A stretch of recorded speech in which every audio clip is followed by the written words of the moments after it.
Imagine you're in a club. The place is crowded and you're laughing and trying to hear someone at your table when the fire alarm goes off. The lights flicker and suddenly, darkness. Someone screams and your first thought is, where's the front door? I've got to get to the front door. The only problem is... everyone else is thinking the exact same thing. That's the problem with a fire in a public place. Everyone runs to the door they came in. Case in point. In 2003 in Rhode Island, 400 plus people were jammed into a nightclub to see a popular heavy metal band. During the set, the band's pyrotechnics ignited the stage and the walls around it. Immediately, the crowd started moving to the main entrance, but the flames spread so quickly and the smoke was so thick and toxic that people began to panic. They began pushing. People fell, and within seconds, bodies were literally blocking the way out. 100 clubgoers died needlessly. Partly because a few people didn't think things through very well. I mean, pyrotechnics inside in a crowded bar, really? But some responsibility for the tragedy also rests on the clubgoers. There were other exits, but most in the audience pushed to get out of one, the one they came in, the entrance. And that's what this video is all about, taking responsibility for your own safety in case of a fire.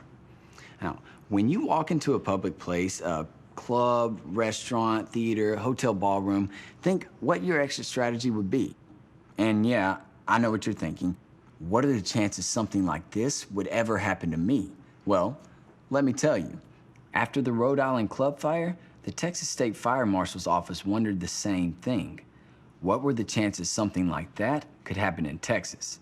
So, the fire marshal sent inspectors to 8 randomly selected counties and examined 189 clubs and bars.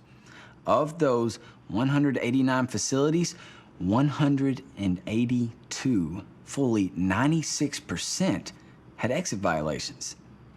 That's what you're up against.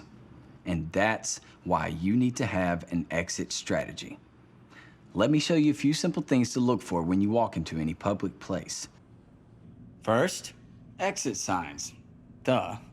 There's one above the door you just walked in, but remember, in a fire, everyone runs to this door, so look for other exit signs as well. Depending on the size of the place, there will be at least one more and probably 2 or 3 or 4 more exit signs.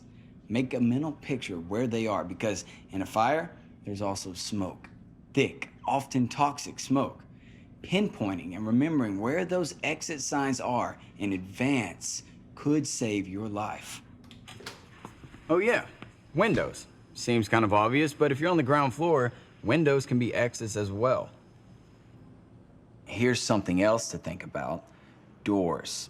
Exit signs show you where there are exit doors. The question is the door locked? Sometimes store and restaurant managers lock and even barricade back and side doors in an effort to keep people from sneaking in and out. Crazy, I know. Also ask yourself, is there a clear, uncluttered pathway to the exit door? Store managers, trying to maximize floor space, have been known to build displays right in front of an exit door.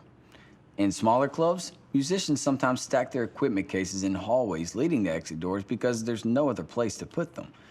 And how often have you seen empty beer bottles and trash piled in back hallways in front of the back door? If the smoke is thick and toxic and you can't see or breathe, how well do you think dozens of panicked people will be able to traverse that little obstacle course? So, in your exit strategy, make a mental note of where there are exit signs and if you can actually escape through those exit doors. If you see a door that is locked or blocked, point it out to the manager immediately. If he or she doesn't do something about it right away, call the local fire marshal. Like I said, take responsibility for your own safety. Don't leave it up to some yahoo. Okay, what else? Oh yeah, crowds. How crowded is the place you're in? Clubs, restaurants, concert venues, they all have occupancy load limitations. If people are jammed in like sardines, start moving to an exit. If hallways and doors are also packed, call the fire marshal.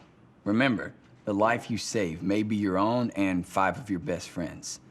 And while on the subject, in a crowded place where alcohol is involved, safety goes right out the window.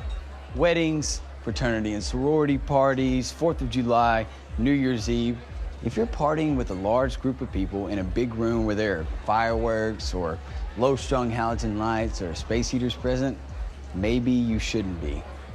Just saying. One last thing, decorations. People love to decorate. Could be something as simple as a poster hung next to a hot light fixture, or banners or streamers hanging on the wall next to or over candles or space heaters or warming plates. If you notice any of these things, or wall sockets jammed with extension cords, congratulations, you're standing in the middle of a fire trap. So, what have we learned? When you walk into a public place, get in the habit of mentally creating an exit strategy. Notice where the exit signs are and where there are windows. Make sure the exit doors are unlocked from the inside and not blocked. And look to see that you're not needlessly putting yourself in harm's way. That decorations are not hanging next to candles, hot lights, or other heating sources. And that the room is not so crowded that you can't easily move to an exit. Simple things, but they can save your life. Because if you're in a crowded place and the fire alarm goes off and the lights begin to flicker and the place is filling up with smoke, the first thing that enters your mind will be, where's the front door? I've got to get to the front door. The only problem is, everyone else is thinking the exact same thing.